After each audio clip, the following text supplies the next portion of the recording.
Chaque semaine, un grand nombre d'heures est consacré aux activités manuelles dans le plan d'études Waldorf.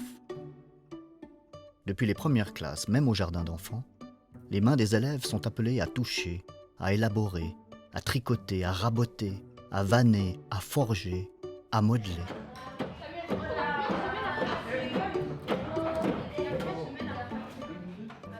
C'est que pratiquer ces activités en atelier durant plusieurs semaines développe chez l'enfant et l'élève l'intelligence pratique. Alors ça c'est bien, hein, comme ça, il me semble, extérieur. Oui. Quand on réalise un projet avec ses mains, ce projet s'incarne avec toutes ses difficultés lors de la réalisation. Il nécessite souvent une application concrète des matières académiques. Un tabouret en bois doit nécessairement impliquer les règles de la géométrie et de la physique. Impossible de se contenter d'une idée si belle soit-elle, qui resterait sur le papier ou dans la tête. Non, on fait tout à la main, c'est le but vraiment d'apprendre à apprivoiser le bois et franchement c'est plus naturel comme ça et moi je préfère. Pendant sa scolarité, l'élève se confronte à la douceur, à la tendresse, à la dureté, à la complexité de la matière.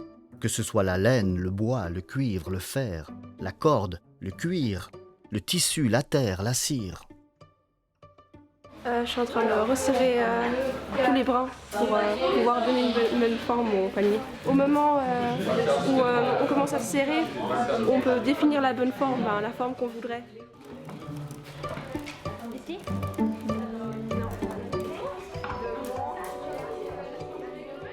S'attaquer à un projet manuel, c'est aussi travailler sa volonté. Le projet de l'élève nécessite d'aller jusqu'au bout. Une paire de chaussettes où la seconde ne serait pas terminée n'aurait que peu d'intérêt pratique. Les travaux manuels, les ateliers dans le plan scolaire Waldorf, proposent toujours la fabrication d'objets utiles qui ont une fonction. Un hamac, une poupée, un sac, un vêtement, une lampe, un bijou, une trousse, un coffre en bois, un panier.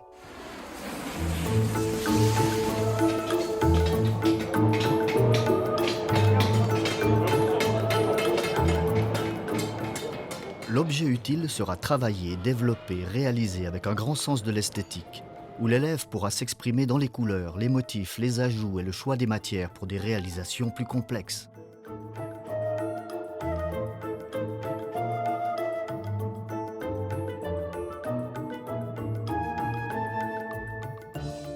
Le travail sur la matière renforcera la confiance en soi de l'élève, qui n'est jamais ainsi coupé du monde qui l'entoure. Je me suis intéressé au corps humain cette année, parce que c'est un peu le thème de nos ateliers en 12e classe. Du coup, pour l'atelier 3D en fonderie, j'ai décidé que je voulais faire ça, mais en version métallique.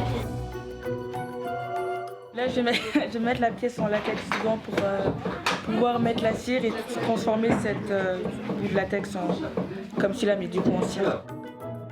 En transformant la matière, il prend conscience qu'il peut aussi transformer le monde et se transformer lui-même.